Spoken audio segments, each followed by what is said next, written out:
Hi, my name is Mohini and welcome to my channel Studio Legal. इस video में discuss करेंगे सब कुछ एक विल के बारे में। विल के अंदर कौन कौन सी पार्टीज़ इन्वॉल्व होती है, विल के अंदर क्या क्या इंक्लूड करे, एग्जीक्यूट करने के टाइम पे उसे नोटराइज करे या रजिस्टर करे, और विल को लेके अगर कोई डिस्प्यूट्स होते हैं तो उसे अवॉइड कैसे करें।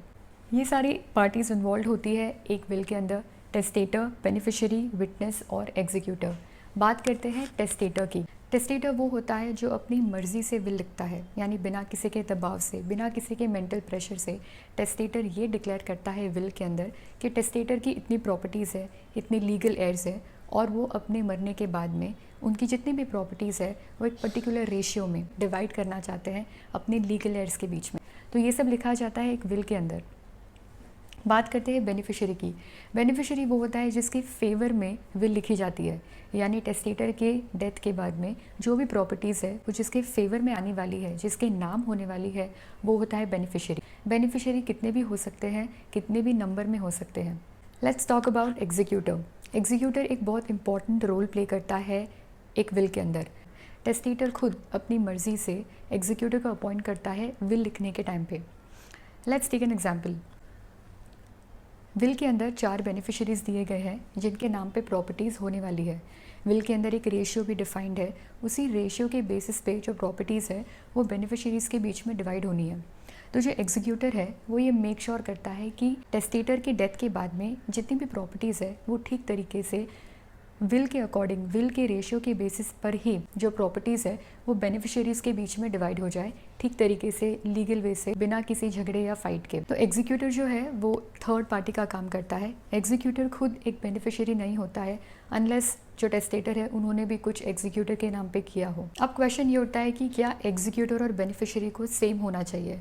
आइडियली ये एडवाइजेबल है कि अगर आपकी काफ़ी प्रॉपर्टीज़ है और काफ़ी लीगल एयर्स है तो ये बेटर है कि आप एग्जीक्यूटर और बेनिफिशियरी दोनों को अलग रखें। अलग रखने से एक निष्पक्ष तरीके से, अनबायस्ड वे से जो प्रॉपर्टीज़ है वो डिवाइड होती है लीगली और पीसफुली लीगल एयर्स के बीच के अंदर।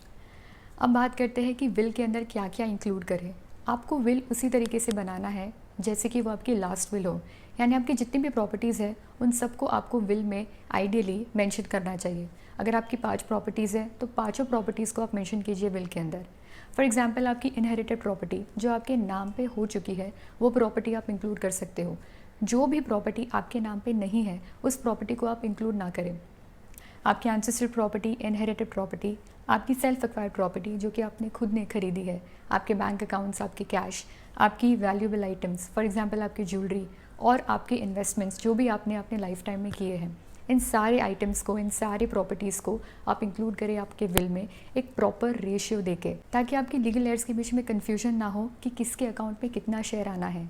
एक बहुत ही सिंपल प्लेन लैंग्वेज में एक विल को आपको ड्राफ्ट करना चाहिए जिसके अंदर रेशियो लिखा है, प्रॉपर्टीज़ लिखी है, सारे लीगल एयर्स का नाम लिखा है, और कौन सी लीगल एयर को कितना मिलने वाला है ये सब रेशियो उसमें ठीक तरीके से लिखा गया हो, और कौन से लीगल एयर को नहीं मिलने वाला है कोई शेयर, उसका रीज़न भी आपको लिखना ज़रूरी है कि एक लीगल एयर को इतना मिल रहा है, दूसरे लीगल एयर को कुछ भी नहीं मिल रहा है, उसके पीछे क्या रीज़न है वो आपको स्पेसिफाई करना ज़रूरी है, ताकि आपका जो विल है वो फुल प्रूफ बन सके और उसे कोई चैलेंज नहीं कर सके। अब सबसे बड़ा क्वेश्चन आता है विल की वैलिडिटी पर, यानी विल कितना जेन्युइन है। ऐसे अगर आप एक प्लेन पेपर पे भी विल लिखे, साइन करें, तो भी उसे वैलिड माना जाता है। एक विल को आप नोटराइज भी करा सकते हो और आप रजिस्टर भी करा सकते हो। नोटराइजेशन होता है नोटरी पब्लिक के ऑफिस में और रजिस्ट्रेशन होता है सब रजिस्ट्रार के ऑफिस में।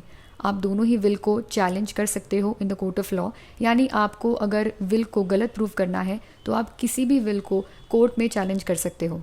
लेकिन ये एडवाइजेबल है कि अगर आपके विल के अंदर काफ़ी कॉम्प्लिकेशंस है या प्रॉपर्टीज़ ज़्यादा है तो ये एडवाइजेबल है कि आप ऐसे विल को सब रजिस्ट्रार के ऑफिस में रजिस्टर करा लें। ऐसा इसीलिए क्योंकि विल की ऑथेंटिसिटी बढ़ जाती है, और अगर विल को वैलिड प्रूव करना है तो आपको, यानी बेनिफिशरीज़ को, ईजी हो जाता है विल को वैलिड प्रूव करना। एक विल के अंदर विटनेस का रोल, यानी गवाह का रोल भी बहुत इंपॉर्टेंट होता है, क्योंकि टेस्टेटर की, यानी जिन्होंने विल लिखी है, उनकी डेथ के बाद में विल को प्रूव करना पड़ता है कि विल जो है वो वैलिड है। तो यहाँ पे जो विटनेसेस है, जो गवाह है, उनके स्टेटमेंट काफ़ी इंपॉर्टेंट होते हैं। This was it for today. If you have any questions regarding today's video, you can comment in the comment section below, or else directly email us studiolegal21@gmail.com. And thank you for watching till the end. We will see you in the next one.